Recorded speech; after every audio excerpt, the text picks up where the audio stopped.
రెండు చేతులు ఆకాశం వైపు చేతులెత్తి మన ప్రభువును రక్షకుడైన యేసుక్రీస్తు నామానికి మహిమ కలుగునుగాక. ఆమేన్, ఆమేన్, ఆమేన్. హల్లెలూయా, హల్లెలూయా. కూడి వచ్చిన పరిశుద్ధులందరికీ ప్రభు అయిన యేసుక్రీస్తు నామములో అందరికీ నా వందనాలు. ఆమేన్. మరి వాక్యదానంలోకి మనం వెళ్తున్నాము. లూకాసు వార్త 2వ అధ్యాయము 48వ వచనము మనం ఇప్పుడు చదివినప్పుడు, ఆయన తల్లిదండ్రులు చూచి ఆయన మిక్కిలి ఆశ్చర్యపడిరనే మాటను ఈరోజు మనం ధ్యానిస్తున్నాము. ఆయన తల్లిదండ్రులు, యేసుక్రీస్తు ప్రభువారు తల్లిదండ్రులు చూసి యేసయ్యను చూసి ఆశ్చర్యపడ్డారంట. దేవుడు ఈ మాటలు మనందరితో మాట్లాడుతున్నాడు. మరి మనం చూసినప్పుడు తల్లిదండ్రులు యేసయ్యను చూసి ఆశ్చర్యపడ్డాడు అంటే ఆయన ఆశ్చర్యపడినంత రీతిలో, అంటే తల్లిదండ్రులు అంత సంతోషపడుతున్నాడు. యేసుక్రీస్తు ప్రభువారు తల్లిదండ్రులు మరియా యేసోపు అంత సంతోషపడ్డారు. ఎవరిని చూసి? తన కుమారుని చూసి తల్లి అయిన మరియా అంత సంతోషపడ్డది. ఈరోజు మనకు కూడా ఉన్నారు. ఎవరండి? మనకు కూడా ఉన్నారు బిడ్డలు. మనము మన పిల్లలు చూసి ఇలాంటి కొడుకు ఎందుకు పుట్టాడు, ఇలాంటి కూతురు ఎందుకు పుట్టింది, అసలు పుట్టకపోతేనే బాగుండేది అన్న తల్లిదండ్రులు వేదన కూడా మనకు కనపడుతుంది. లేదని మీరు అనుకోవద్దు. కానీ అంత బాధపడే వాళ్ళు మనం చూస్తున్నాం.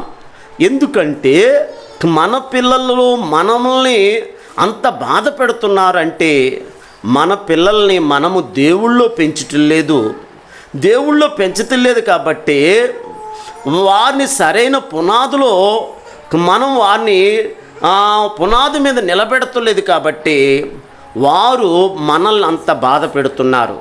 తప్పు ఎవరిదని మనం పరిశీలించుకుంటే తప్పు పిల్లలది కాదు, పిల్లలను పెంచే తల్లిదండ్రులు ఉన్నది ఆ తప్పు.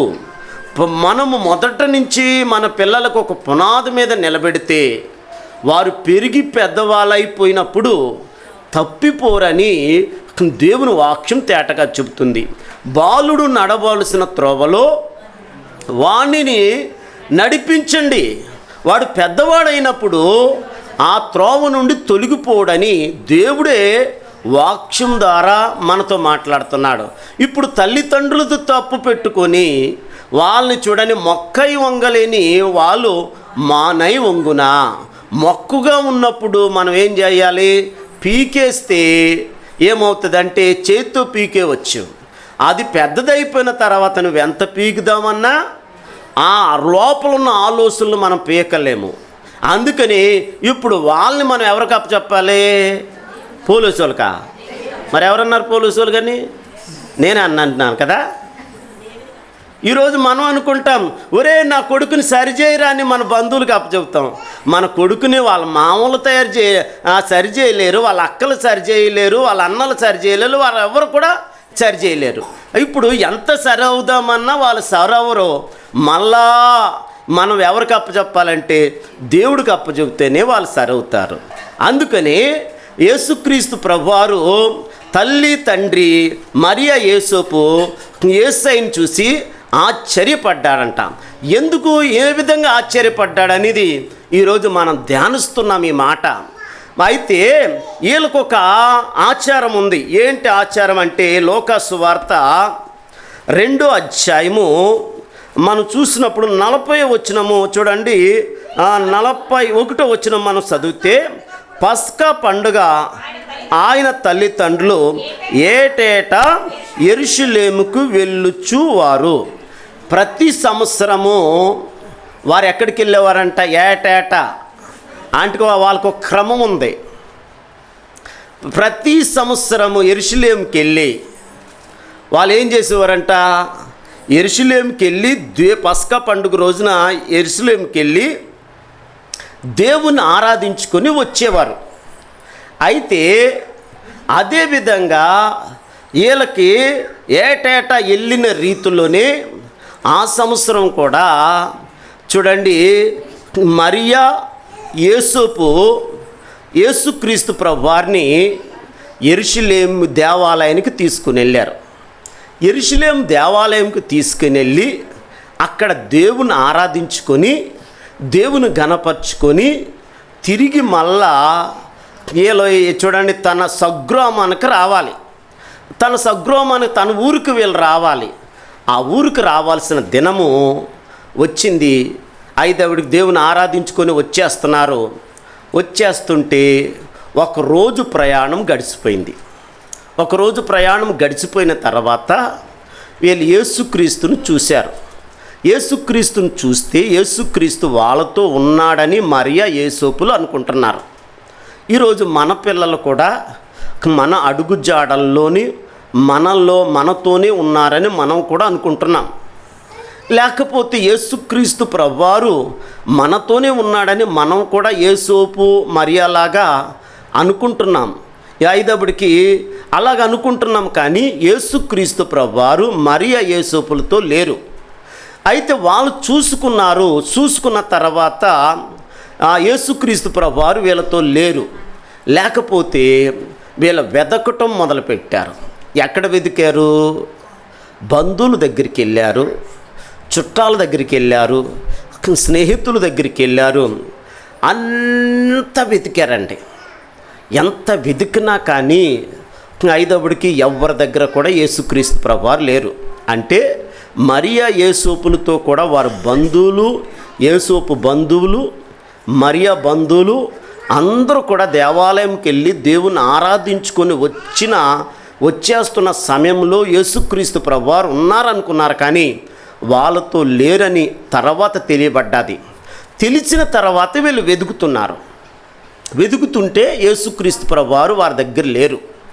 ఈరోజు చాలామంది మన చర్చికి వెళ్తున్నాము, వస్తున్నాము. ఈరోజు నా దేవుడు నాతోనే ఉన్నాడని నువ్వు అనుకుంటున్నావు. నువ్వు ఆచారాలు కలిగి ఉంటావు, నువ్వు లోక పద్ధతి కలిగి ఉంటావు, లోకానుసారంగా ఉంటావు, లోకానుసారంగా జీవిస్తున్నావు, లోకానుసారంగా బ్రతుకుతున్నావు. లోకానుసారంగా బ్రతికిన అప్పుడు యేసుక్రీస్తు మరియా యోసేపులతో రాలేదు కాదా? ఇప్పుడు నీతో కూడా దేవుడు ఎలాగొస్తాడని నువ్వు అనుకుంటున్నావు? యేసు నీతో ఉండాలంటే నీవు యేసుతో ఉండాలి. అందుకే నువ్వు యేసుతో నువ్వు ఉంటుంటే యేసు నిన్ను, నీ కుటుంబాన్ని కూడా అన్ని కోణాల్లో కూడా నీ దేవుడు నిన్ను దీవిస్తాడు. ఇప్పుడు వాక్యమై ఉన్న దేవుడు తేటగా మాట్లాడుతున్నాడు. ఏంటంటే వాళ్ళతో యేసుక్రీస్తు లేరని వారు గుర్తెరిగారు. ఇప్పుడు యేసుక్రీస్తు వాళ్ళతో లేడు కాబట్టి వాళ్ళు గుర్తెరిగారు కదా. ఇప్పుడు నీతో కూడా నువ్వు ఎప్పుడైనా గుర్తెరిగావా? ఎప్పుడు కూడా ఉంటున్నాడు అని నువ్వు అనుకుంటున్నావు. నువ్వు యేసుక్రీస్తుతో నువ్వు ఉంటే యేసుక్రీస్తుతో కూడా నీతో కూడా ఆయన ఉంటాడు.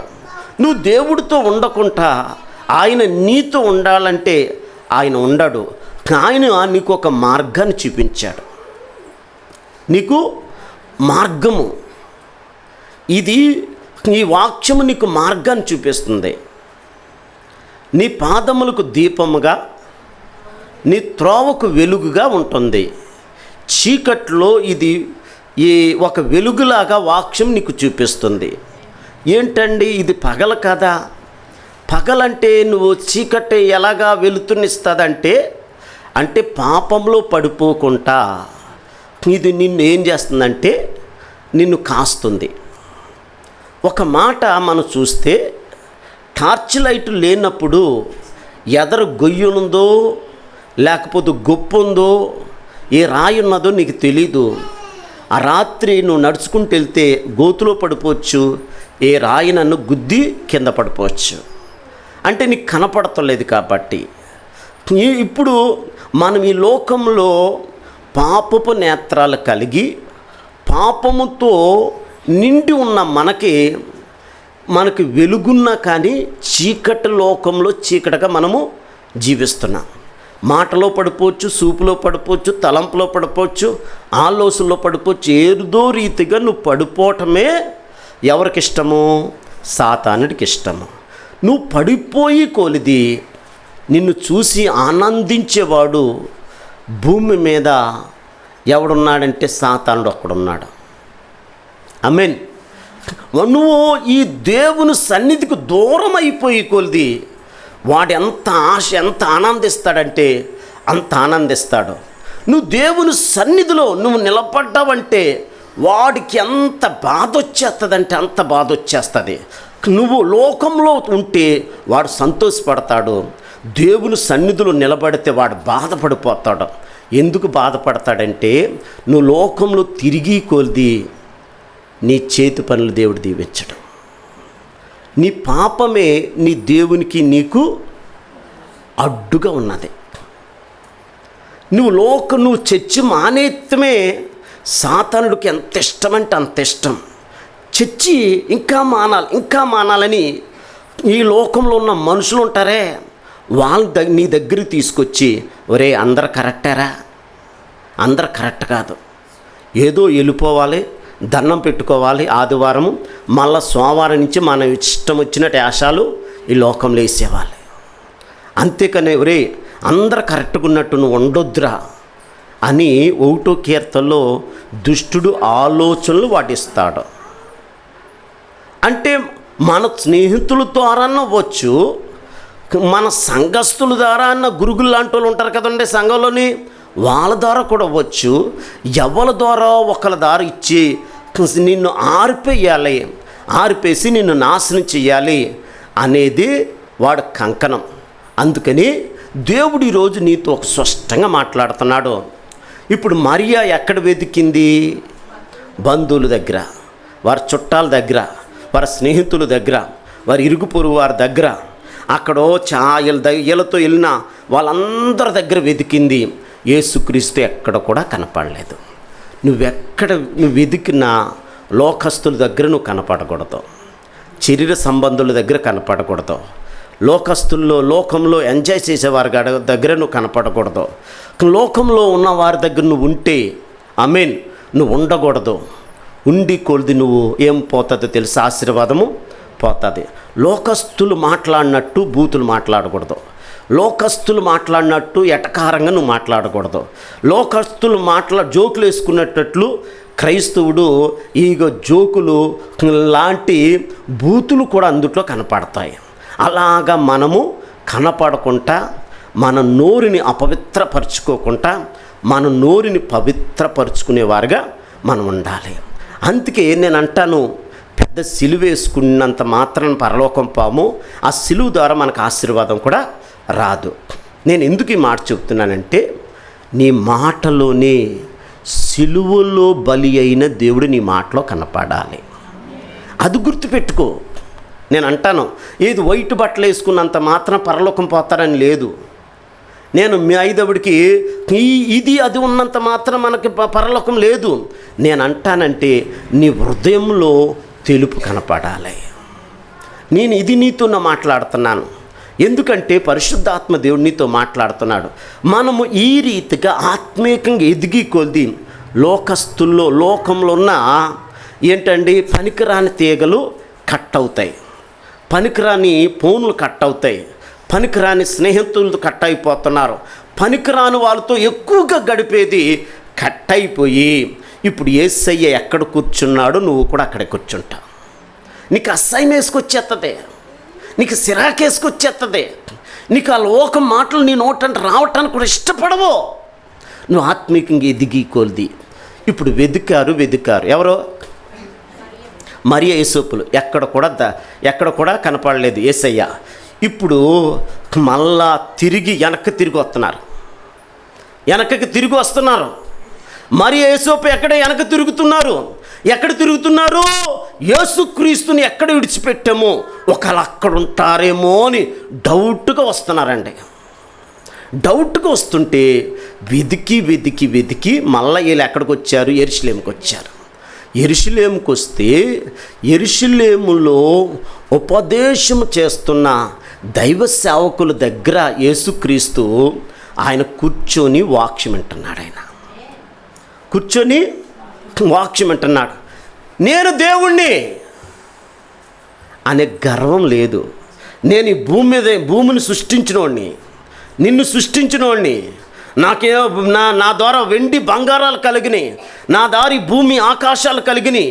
నేను చెప్తే వర్షం వస్తుంది, నేను చెప్తే గాలి ఎటు వెళ్ళమంటే అటు వెళ్తుంది, నేను చెప్తే భూకంపం వస్తుంది, నేను సర్వాంతర్యామిని, నేను సర్వశక్తిమంతుడని అక్కడ ఏమి కూడా చెప్పకుండా అందరిలాగా మనలాగా యేసుక్రీస్తు తగ్గించుకొని భూలోకంలో నేను ఎలాగ తగ్గించుకొని వాక్యం వింటున్నానో మీరు కూడా అలాగే ఉండండి నా మాటలని ఆయన మనకు మాదిరి చూపించాడు అక్కడ. ఆమేన్. నేను ఎంత తగ్గించుకున్నానో దైవ సేవకుల ముందు మీరు కూడా అలా తగ్గించుకోండి. అప్పుడు ఇందాక మనం చదివేమే, ఇందాకేం చదివాము? తల్లిదండ్రులు, ఆమేన్, ఆయన తల్లిదండ్రులు చూసి మిక్కిలి ఆశ్చర్యపడిరి. ఇప్పుడు ఆశ్చర్యపడ్డారు ఎవరో? యేసోపు మరియా అప్పుడు ఆశ్చర్యపడ్డారు. ఆశ్చర్యపడి మనకి యెషయా గ్రంథం 9:6 ఉంది, ఆయన ఆశ్చర్యకరుడు అని కూడా రాయబడింది. ఆశ్చర్యకరుడు అని అక్కడ రాయబడి ఉంది. అంటే మన దేవుడు ఆశ్చర్యకరుడని. ఆమేన్. ఏలో తల్లిదండ్రులే ఆశ్చర్యపోయినంత రీతిలో అక్కడ మనకు కనపడుతుంది. ఆమేన్. ఆశ్చర్యపోయి యేసు దేవాలయంలో కూర్చునటము వాళ్ళకి ఆశ్చర్యము కలిగించేసింది. మరి యేసుక్రీస్తు మరి దేవాలయంలో కూర్చున్నాడు. ఈరోజు మనం కూడా దేవాలయంలో కూర్చునే ధన్యత ఈరోజు నీకు నాకు ఇచ్చాడు దేవుడు. అక్కడ 18వ అధ్యాయం ఆదికాండంలో మనం చూస్తే మమ్రో దగ్గరనున్న సింధూరపు వనంలో అబ్రహాము ఎండవేళలో గుడారపు వాకిట దగ్గర కూర్చొని ఉన్నాడు. ఎవరో? అసలు లోపలన్నా కూర్చోవాలి కానీ దూరంగానే కూర్చోవచ్చు కదా. దేవుడు గుమ్మపు వాకిటి దగ్గర ఎందుకు కూర్చున్నాడంటే అపవిత్రమైనది ఏది కూడా గుమ్మపు లోపలికి వెళ్ళటానికి ఒప్పుకోలేదు. మన జీవితంలో కూడా అబ్రహాము గుమ్మము యొద్ద కూర్చునేటట్లు దేవుని సన్నిధిలో అబ్రహాము కూర్చున్నాడు. కూర్చుంటే ఇప్పుడు ఏం జరిగింది? ఆమేన్. నువ్వు కూడా తగ్గించుకొని ఎప్పటికప్పుడే కూర్చుంటే నీకు యుద్ధం ఆయనే నేర్పుతాడు. ఈరోజు యుద్ధం చేయలేక సాతానుతో యుద్ధం చేయలేక సాతానుతో ఓడిపోతూనే ఉన్నాం. సాతాను జయించలేకపోతున్నాము.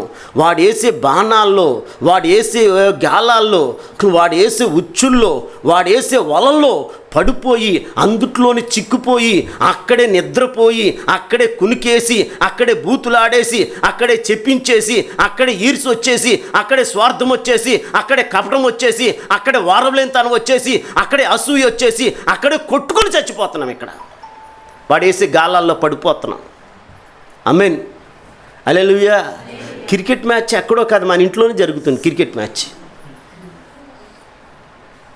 ఆమేన్. ఈమె కంటే ఆమె పడతా, ఆమె కంటే ఈమె పడతాం. ఆమేన్. భర్తకి అంటే భార్యకి పడతా, భార్య కంటే భర్తకు పెడతాం.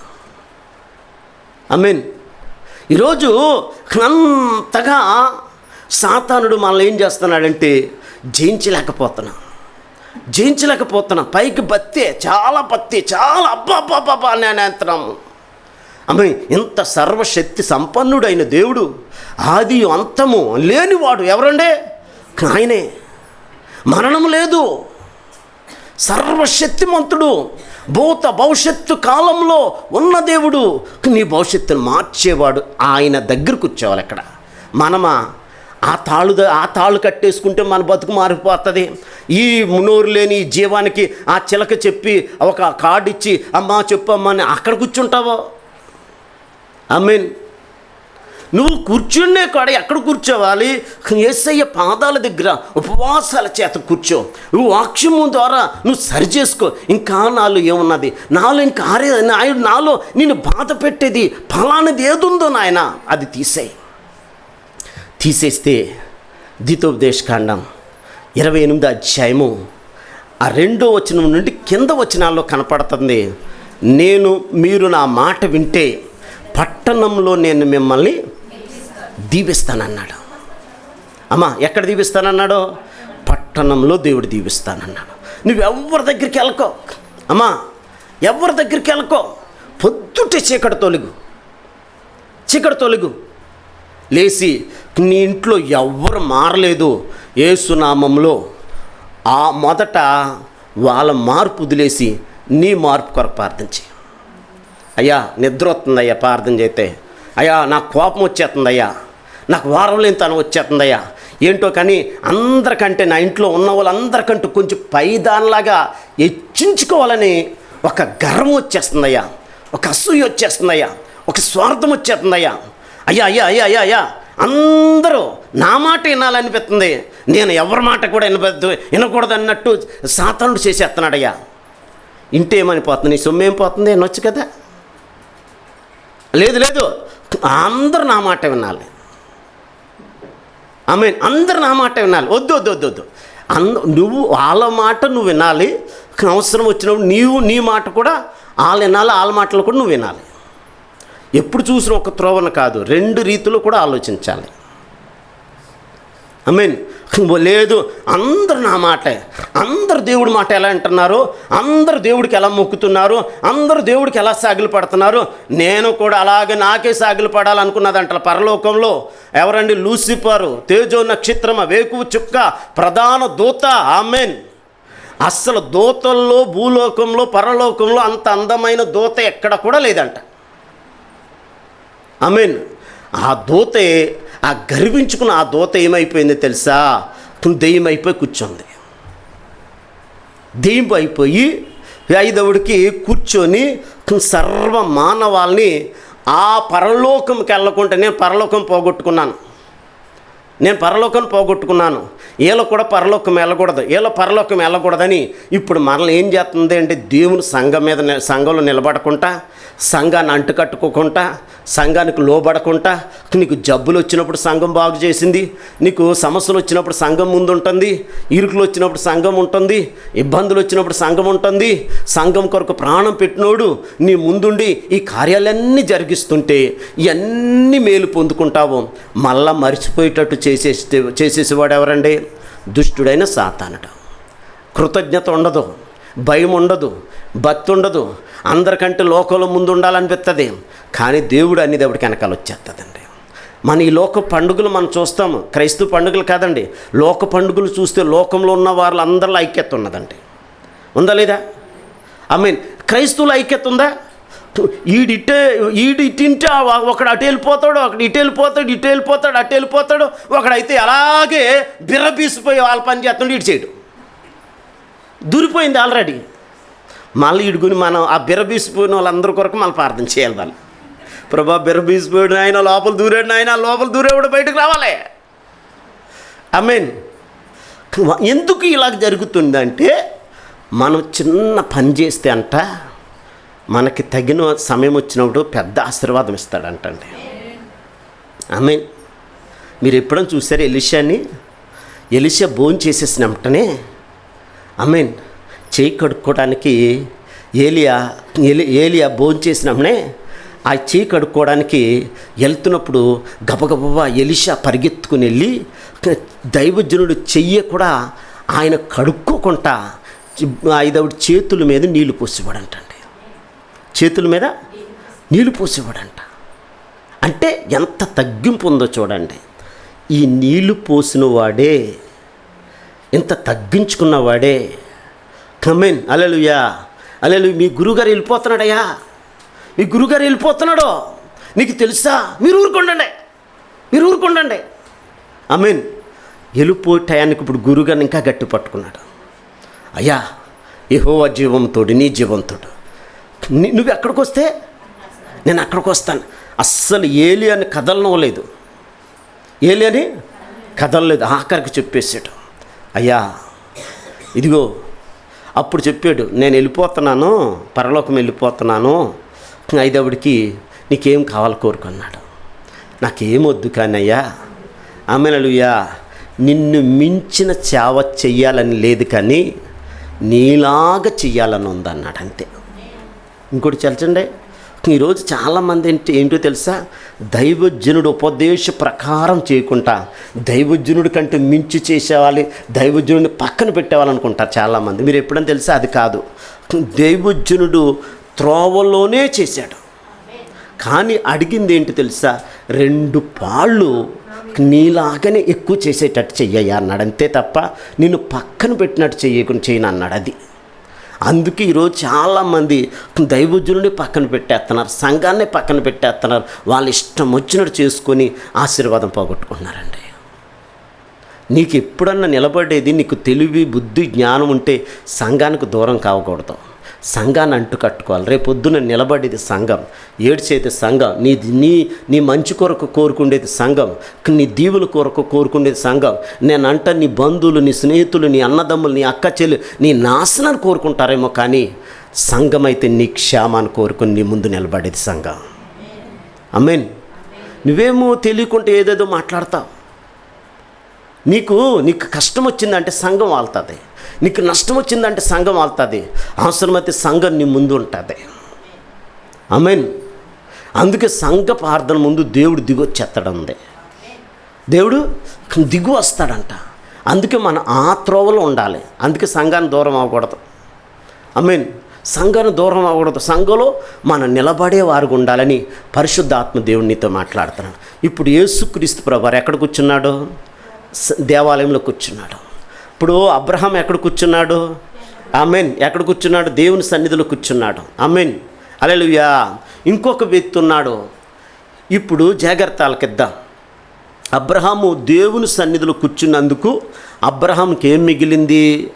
ఆకాశ నక్షత్రం అందలి, సముద్ర తీరం అందలి, ఇసుకు రేణులాగా నేను నిన్ను దీవిస్తాను.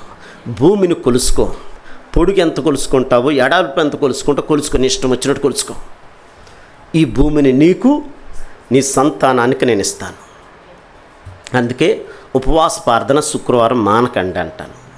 ఉపవాస ప్రార్థన ఉండినప్పుడన్నా ముందు వస్తారేమో అనుకుంటే ముందు రారేలా. ఆమేన్. మళ్ళా అదే బతుకు వీళ్ళకే. ఏ బతుకు? ఆమేన్. మళ్ళా ఆదివారం బతుకే, శుక్రవారం బతుకు మారాలి కదా. ఉపవాసం ఉన్నాం కదా, ముందొచ్చి ఆడవాలి కదా. ఆమేన్. ముందొచ్చి మనం ఎంత ఏడుస్తే అంతగా మన దేవుడు దీవిస్తాడు. ఈ అల్దాంలో ఈరోజు నీరసంగా ఉంది. వీళ్ళు ఈ బ్యాచ్ ఎలాంటి బ్యాచ్ అంటే ఉపవాసం ఉండి ఉప్మా తినేసి బ్యాచ్ ఇది. ఉపవాసం ఉండి అన్నం తినరు కానీ చక్కెర కేడీలు తినేస్తారు. ఉపవాసం ఉండి ఉప్మా తినేసిన వాళ్ళు ఉన్నారు, ఉపవాసం ఉండి ఇడ్లీ తినేసిన వాళ్ళు ఉన్నారు, ఉపవాసం ఉండి జ్యూసులు తాగేసిన వాళ్ళు ఉన్నారు, ఉపవాసం ఉండి అన్నీ ఆమేన్ కడుపు నిండా పట్టించేసిన వాళ్ళు ఉన్నారు. ఆమేన్. హల్లెలూయా. ఉపవాసం అంటే మధ్యలో సగంలోనే ఆపేసే ప్రార్థన కాదు. యేసు నామములో నువ్వెంత ఎక్కువ చెప్పి ఎంత ప్రార్థన చేస్తాడో నీ సాతానుడైన నిన్ను కూడా అంత ఎక్కువ శోధిస్తాడు. ఆకలి అప్పుడే పుడుతుంది, కళ్ళు తిరగడం అప్పుడే స్టార్ట్ అవుతుంది. ఆమేన్. ఒళ్ళు తిరగడం అప్పుడే స్టార్ట్ అవుతుంది, నీరసం అప్పుడే స్టార్ట్ అవుతుంది. ఇప్పుడు హల్లెలూయా. ఎక్కడ నువ్వు దేవుళ్ళు కూర్చోకపోతే ఎన్ని వస్తాయి. ఆమేన్. మన ఇంట్లో మన భర్త చక్కగా తింటుంటే అది మనకు గుడకలేస్తుంట.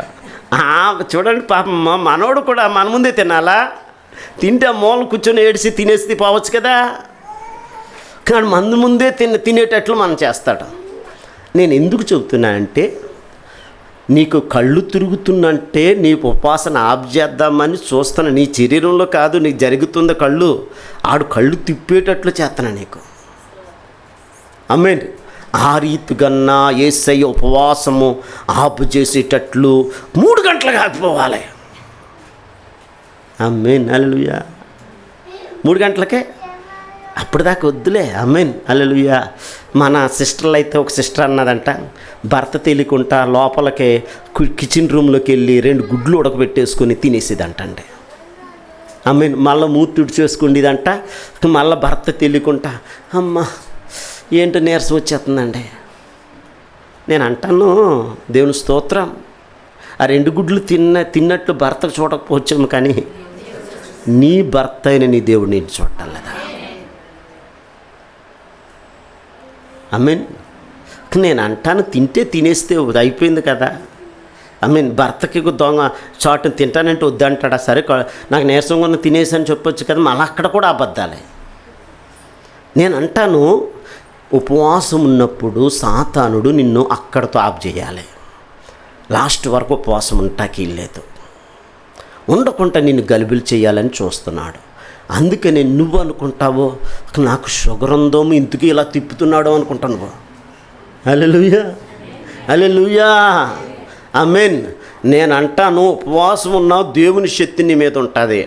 అది నిన్ను పడగొడదామన్నా నువ్వు ఎప్పుడు బలహీనుడు అప్పుడే బలవంతుడు అయిపోతావు. వాడు శోధించుకొంది నువ్వు బలవంతుడు అయిపోతున్నావు. వాడు శోధించుకొంది ఆశీర్వాదం వచ్చేస్తుంది. వాడు శోధించుకొంది దేవుని శక్తి పైనుంచి దిగుతుంది నీ మీదకే. ఆమేన్. ఎంత శక్తిమంతుడో తెలుసా? నువ్వు నమ్మిన దేవుడు ఎంత బలవంతుడో అంత బలవంతుడండి. ఆమేన్. ఆపద వచ్చిందంటే నిలబడిపోయేవాడండి. కష్టం వచ్చిందంటే నీ ముందు నిలబడిపోయేవాడు. బాధ వచ్చిందంటే నిలబడిపోయేవాడు. అందుకే యేసయ్య పాదాల దగ్గర యేసయ్య కూర్చునేటట్లు మనం కూడా కూర్చోవాలి. అబ్రహాము యేసయ్య పాదాల దగ్గర కూర్చుంటే అబ్రహాము సంతానం, అబ్రహాము పిల్లలు దేవుడు దీవించేశాడు. ఆమేన్. ఇంకొక ఆయన ఎక్కడ కూర్చున్నాడో చూద్దాం. 19వ అధ్యాయం ఆదికాండము 1వ వచనము చూసినప్పుడు ఇజ్రాయేలు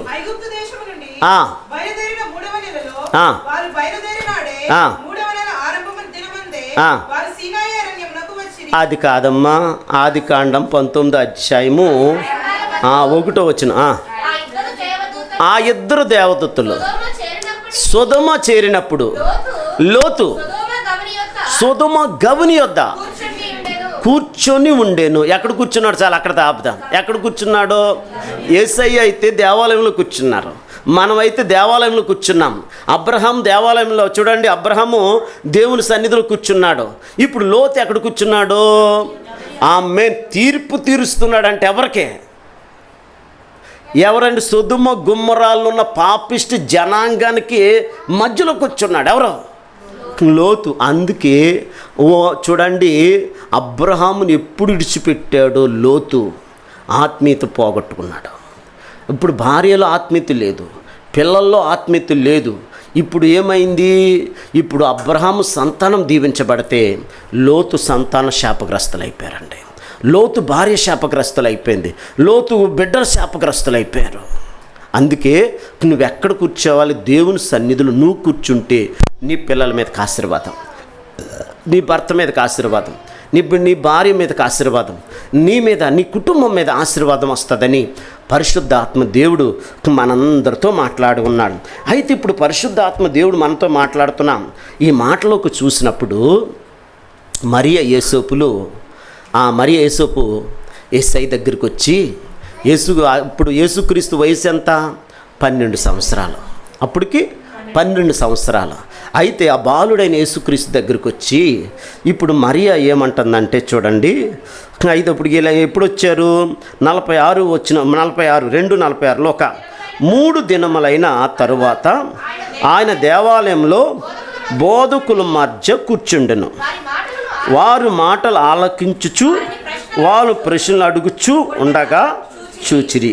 ఆయన ఆ మాటలు వినువారందరూ విస్మయం పొందిరి. అయితే ఇప్పుడు చూడండి, ఇప్పుడు 48 చూసినప్పుడు ఆయన తల్లిదండ్రులు అయితే ఇప్పుడు జాగ్రత్త, ఆయన తల్లి కుమారుడా మమ్మల్ని ఎందుకు ఇలాగా చేసితివి? ఇదిగో నీ తండ్రియు నేనను దుఃఖపడుచు నిన్ను వెతుకుచుంటిమని ఆయనతో చెప్పగా. ఆమేన్. ఇదేంటి? కొందాక కొంచెం మీకు డౌట్ వచ్చేసింది స్టార్ట్లో. యేసుక్రీస్తు తల్లిదండ్రులు అంటారేంటి? ఇప్పుడు ఆ తల్లిదండ్రులు అన్న మాట రాయబడలేదా? ఆయన సంపూర్ణ మానవుడిగా ఉన్నాడు, సంపూర్ణ దేవుడిగా కూడా ఆయన మహిమను విడిచిపెట్టలేదండి, మహిమను విడిచిపెట్టలేదు. అందుకే పరిశుద్ధాత్మ దేవుడు నీతో మాట్లాడుతున్నాడు, నిన్ను నన్ను దర్శిస్తున్నాడు. ఆమేన్, హల్లెలూయా. అందుకే ఇప్పుడు జాగ్రత్త, మనం చూసినప్పుడు పరిశుద్ధాత్మ దేవుడు మనతో మాట్లాడుతూ చెప్పగా, ఆయన మీరు నన్నెందుకు వెతుకుచున్నారు? నేను నా తండ్రి పని మీద ఉన్నాను కదా. ఈయన నా తండ్రి అని అనలేదు, నా తండ్రి యెహోవా. ఆమేన్. నా తండ్రి పని మీద నేనున్నా, నా తండ్రి ఏదో అప్పచెప్పాడో నేను ఆ పని చేయటానికి వచ్చాను అని ఇప్పుడు జాగ్రత్త ఆలకిద్దాం అని. ఇప్పుడు ఏమైంది? నా తండ్రి పని మీద నేను ఉన్నానని మీరు ఎరగరా అని ఆయనతో చెప్పిన తర్వాత, అయితే ఆయన తమతో చెప్పిన మాటలో వారు గ్రహింపలేదు, అంటే వారు ఆలోచించుకోలేకపోయారంట. ఆమేన్. ఇప్పుడు జాగ్రత్త మనం పరిశీలించి చూసిన తర్వాత, అంతటా ఆయన వారితో కూడా బయలు వెళ్ళి తల్లిదండ్రులు కూడా ఆయన, ఆమేన్, తల్లిదండ్రులతో కూడా ఆయన బయలుదేరి వెళ్ళి తల్లిదండ్రుల మాట కూడా వింటున్నాడు ఆయన. ఆమేన్. నేను అంటాను, మన పిల్లలు మన మాట కూడా వినేవారుగా చేసుకోవాలి. బాలుడు ఉండగానే దేవుని చూపించే తల్లిగా తండ్రిగా ఉండాలి. చిన్న వయసులోనే మోకాళ్ళ మీద ఉండి ప్రార్థన చేపించే తండ్రిగా నువ్వు ఉండువుగాక. అలాగుంటుంటే నీ పిల్లల్ని మండే నుంచి సాటర్డే వరకు ఎంత జాగ్రత్త తీసుకున్నావో, సండే స్కూల్కి కూడా నీ పిల్లల్ని అంత జాగ్రత్త చూపించాలి. ఆమేన్. బాలుడు నడవలసిన త్రోవ ఒకటి ఉంది. ఆమేన్. నువ్వెంత నీ కొడుకునే కావచ్చు, నీ కూతుర్నే కావచ్చు, ఎంత గొప్పని చేద్దామన్నా వాళ్ళు గొప్పోళ్ళు కారు. గొప్పవాడు చేసేది ఎవరు? అది గుర్తుపెట్టుకోండి. వాక్యం మీద నేను చెప్పిన ప్రతి మాట వాక్యాన్ని సరిపోతుందో లేదో చూడు. ఇస్సాకుని గొప్పవాడుగా చేసినంత వరకు దేవుడు ఇస్సాకుని విడిచిపెట్టలా. అంటే ఇప్పుడు నీ పిల్లల్ని, నా పిల్లల్ని, సర్వ మానవాలు దేవుడిచ్చిన ప్రతి పిల్లల్లో దేవుడు గొప్పవాళ్ళు చేయాలి. భవిష్యత్తు ఆయన చేతుల్లో ఉంది. మన పిల్లలు ఏమయ్యారో అనుకుంటాం, కానీ వాళ్ళు ఏమవుతారో దేవుని చేతుల్లో ఉంది. మన ఇంజనీర్ చేయాలి, డాక్టర్ చేయాలి, ఏదో చేయాలి, ఇంకేదో చేయాలనుకుంటాము, కానీ దేవుడు ఏది నిర్ణయించాడో అదే జరుగుతుంది. అందుకే దేవుడి మీద మనం అప్పచెప్పాలి. అప్పచెప్తే అప్పుడు దేవుడు ఏమవుతాడంటే, దేవుడు గొప్పవాళ్ళుగా మన పిల్లల్ని చేస్తాడని పరిశుద్ధాత్మ దేవుడు మనందరితో చెబుతున్నాడు. అయితే ఇప్పుడు మనం చూసినప్పుడు పరిశుద్ధాత్మ దేవుడు మనందరితో మాట్లాడుతున్న మాట ఏంటంటే, లాస్ట్ మనం చూసినప్పుడు జాగ్రత్తలకి ఇద్దాము. ఆమేన్. ఇక్కడ లాస్ట్ 52లో ఏముందంటే, యేసుక్రీస్తు ప్రభువారు ఎలాగున్నాడు తెలుసా? యేసు జ్ఞానమందును వయసు అందును దేవుని దయందు మనుషుల దయందు వర్ధులుచుండెను. ఆమేన్. అంటే వయసు పెరిగి కొలది బలం పెరుగుతుంది, ఆత్మీయ బలం. మన వయసు పెరుగుతుందంటే చూడండి, ఆత్మీయ జీవితం పోతుంది. ఆత్మీయ జీవితము పోతుంది. వయసు పెరిగి కొలది ఆత్మీయత పెరుగుతుంది.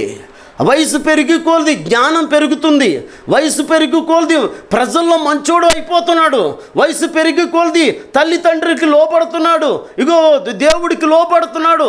అటు దేవుని సంతోషపెడుతున్నాడు, తల్లిదండ్రులు సంతోషపెడుతున్నాడు, మంచి పేరు తెచ్చుకుంటున్నాడు. ఎవరో? యేసుక్రీస్తు ప్రభువారు. అందుకే దేవుని దయందు మనుషుల దయందు వర్ధులుతూ వచ్చాడంటండి. అందుకే మనము యేసయ్య పాదాల దగ్గర కూర్చుంటే, దేవుని సన్నిధిలో నువ్వు కూర్చుంటే, ఉపవాసం ఉండి నీ శరీరం నల్లగొట్టుకుంటుంటే ముయ్యబడిన ద్వారాలన్నీ నా దేవుడే తెరిచేస్తాడు. అందుకే దేవుని సన్నిధిలో మనం భారం కలిగి ఉందాం. దేవుని సన్నిధిలో మనం ఎంత భారం కలిగి ఉంటామో అంతగా మనల్ని, మన కుటుంబాలు కూడా దేవుడు దీవిస్తాడని పరిశుద్ధాత్మ దేవుడే మనందరితో మాట్లాడి ఉన్నాడు. ఇటు మాటల మన ఎన్నికల్లో దేవుడు దీవించునుగాక. ప్రార్థన చేద్దాం.